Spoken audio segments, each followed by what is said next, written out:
विद्यार्थी मित्रों नमस्कार। आप देख रहे हैं मेरा YouTube चैनल गुरु एंड देव। मैं हूं बलवंत भंडारी। आज के इस वीडियो में कक्षा 11 भौतिक शास्त्र फिजिक्स का हम टॉपिक कवर करने का प्रयास करेंगे और इसमें विभिन्न प्रश्नों को हम कवर करेंगे। विमीय समीकरण किसे कहते हैं, यानी विमीय समीकरण की परिभाषा, विमाहीन राशियाँ किसको कहते हैं, विमीय समांगता या ऐक्यता का सिद्धांत क्या है उसकी बात करेंगे, विमीय समीकरण के उपयोग और विमीय समीकरण की सीमाएं तथा कुछ महत्वपूर्ण विमीय सूत्र हम ज्ञात करेंगे। आज का वीडियो लंबा जरूर होगा लेकिन परीक्षा की दृष्टि से अति महत्वपूर्ण आज का टॉपिक होगा, क्योंकि इसमें से न्यूनतम 1 या 2 प्रश्न जरूर पूछे जाते हैं। ऑब्जेक्टिव तो इसका प्रश्न हमेशा हर परीक्षा में ऑब्जेक्टिव का एक प्रश्न तो आता ही है, साथ में एक बड़ा प्रश्न भी यहाँ से पूछा जाता है। विमीय समीकरण का प्रश्न परीक्षा में आता ही है। अगर आपको वीडियो पसंद आए तो लाइक करें, शेयर करें और अपने साथियों को जरूर बताएं। अगर आप चैनल पर पहली बार आए हैं तो चैनल को सब्सक्राइब कर लें, नोटिफिकेशन बेल को ऑन कर दें ताकि आने वाले वीडियो के नोटिफिकेशन आपको समय समय पर मिलते रहे। आइए हम स्टार्ट करते हैं। विमीय समीकरण से आप क्या समझते हो, यहाँ की परिभाषा से हम स्टार्ट करते हैं। विमीय समीकरण किसी भौतिक राशि के व्युत्पन्न मात्रक, किसी भौतिक राशि के व्युत्पन्न मात्रक, भौतिक राशि के व्युत्पन्न मात्रक का, ये जो मात्रक होते हैं इनका मूल मात्रकों से इनका क्या रिलेशन है, यानी किसी भौतिक राशि के व्युत्पन्न तथा मूल मात्रकों के बीच संबंध बताने वाले समीकरण को विमीय समीकरण कहते हैं।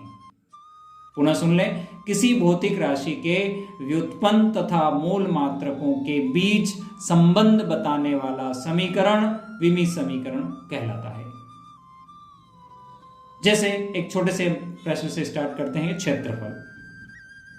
क्षेत्रफल की अगर हम बात करते हैं तो क्षेत्रफल का विमीय समीकरण जब निकालेंगे तो क्षेत्रफल की परिभाषा है लंबाई गुणित चौड़ाई, लंबाई और चौड़ाई ये मूल मात्रक हैं इसकी। यहां हम लिखेंगे लंबाई l, चौड़ाई l, तो ये हो जाएगा l की पावर 2। किसी भी विमीय समीकरण को जब हम लिखते हैं तो वहां पर हम साधारणतः m/l/t का प्रयोग करेंगे। m कितना है, l कितना है और t कितना है। यदि यहाँ के समीकरण में हम देखें तो m आया है, नहीं आया है तो 0, l आया है, कितनी पावर आई है 2, t आया है, नहीं आया है तो 0। ये समीकरण m0 l की घात 2 t0 ये है आपके क्षेत्रफल का विमीय समीकरण। विमीय समीकरण हमेशा ml/t के फॉर्म में होगा। उसमें m कितना है, l कितना है और t कितना है, इसके आधार पर यदि कोई समीकरण बनता है वो समीकरण कहलाता है विमीय समीकरण। अब सेकंड डेफिनेशन जो हमने यूज की थी, जिसको हम समझना है, विमाहीन राशि से आप क्या समझते हैं। विमाहीन राशि से आप क्या समझते हैं? ऐसी राशियां जिसकी विमा नहीं होती है, विमा नहीं होती है, ऐसी राशियां विमाहीन राशि कहलाती है।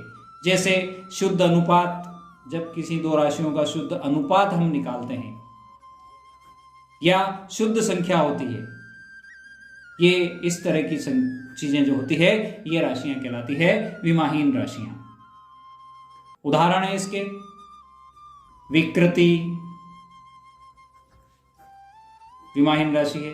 पायसन अनुपात, पायसन का अनुपात, आपेक्षिक घनत्व, आपेक्षिक घनत्व और कोण, ये राशियां जो है ये राशियां कहलाती है विमाहीन राशियां। टॉपिक के तीसरे बिंदु की ओर चलते हैं। हमने कहा था विमीय समांगता या ऐक्यता का सिद्धांत क्या है। विमीय समांगता या ऐक्यता का सिद्धांत ये कहता है कि केवल समान विमा की राशियां ही परस्पर जोड़ी अथवा घटाई जा सकती है। यानी दो राशियों में जोड़ करें या घटाव करें, दोनों की विमा कैसी होना चाहिए, समान होना चाहिए। यानी समान विमाओं में जो राशियां हैं उनमें ही जोड़ या घटाव किया जा सकता है। ये कहलाता है विमीय समांगता या ऐक्यता का सिद्धांत। विमीय समांगता के सिद्धांत के अनुसार केवल समान विमा की राशियां ही जोड़ी या घटाई जा सकती है। अब बात करते हैं विमीय समीकरण के उपयोग। विमीय समीकरण के उपयोग अति महत्वपूर्ण, कई बार पूछा जाता है विमीय समीकरण के उपयोग लिखिए। तो विमीय समीकरण के 4 उपयोग है। किसी भौतिक राशि का मात्रक ज्ञात करना, किसी भौतिक राशि का मात्रक ज्ञात करना, मात्रक ज्ञात करना पहला उपयोग है। यानी किसी भौतिक राशि का मात्रक हमारे पास नहीं है तो विमीय समीकरण की सहायता से हम उसका मात्रक ज्ञात कर सकते हैं। नंबर 2, मात्रकों को एक पद्धति से दूसरी पद्धति में परिवर्तित करना। मात्रकों को एक पद्धति से दूसरी पद्धति में बदलना, परिवर्तित करना दूसरा उपयोग है इसका। यानी मात्रकों की पद्धतियां 3 पद्धतियां CGS system, MKS system, FKS system जो थे उसमें एक पद्धति से दूसरी पद्धति में मात्रकों को परिवर्तित हम विमीय समीकरण द्वारा कर सकते हैं। तीसरा है विमीय संतुलन द्वारा यानी संतुलन विधि द्वारा किसी समीकरण की सत्यता की जांच करना। ये उपयोग, इस पर एक बड़ा प्रश्न हमेशा परीक्षा में पूछा जाता है, जिसका वीडियो आने वाले लिंक में आने वाले समय में आपके सामने रखूंगा। चौथा उपयोग है इसका, विमीय संतुलन द्वारा विभिन्न भौतिक राशियों में संबंध स्थापित करना। विमीय संतुलन के द्वारा विभिन्न भौतिक राशियों में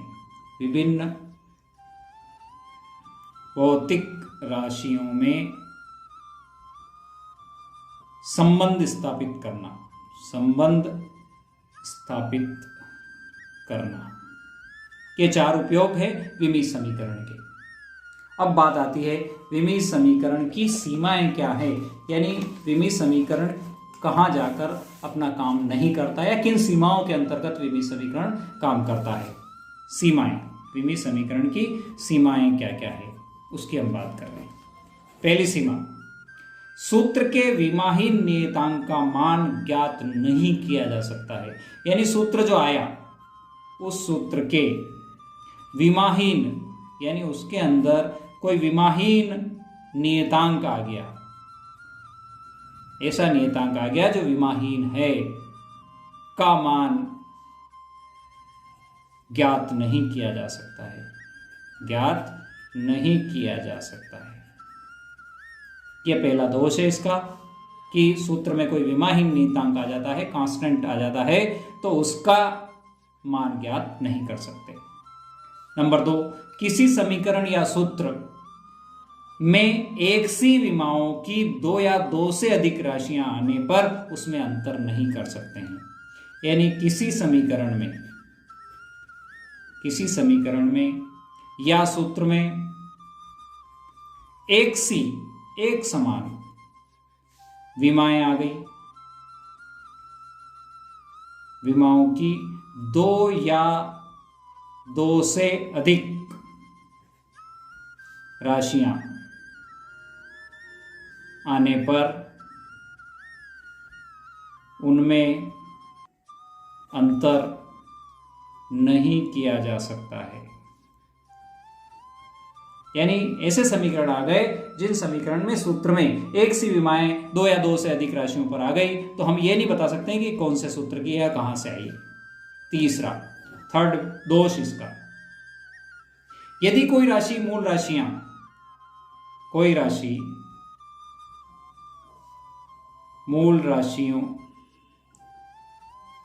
MLT से अधिक राशियों पर निर्भर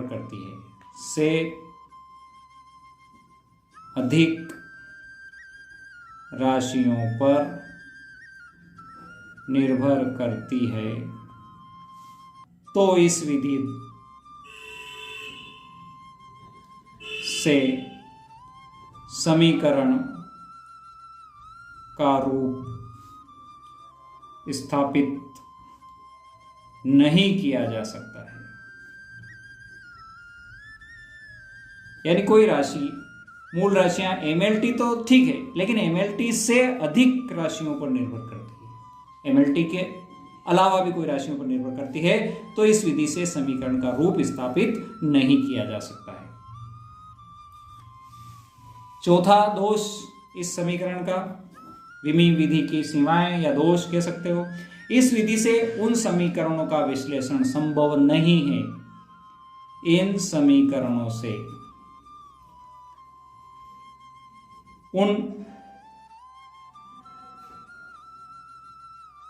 इस विधि से उन समीकरणों का विश्लेषण संभव नहीं है जिसमें साइन थीटा आ जाए, कास थीटा आ जाए या लॉग एक्स आ जाए।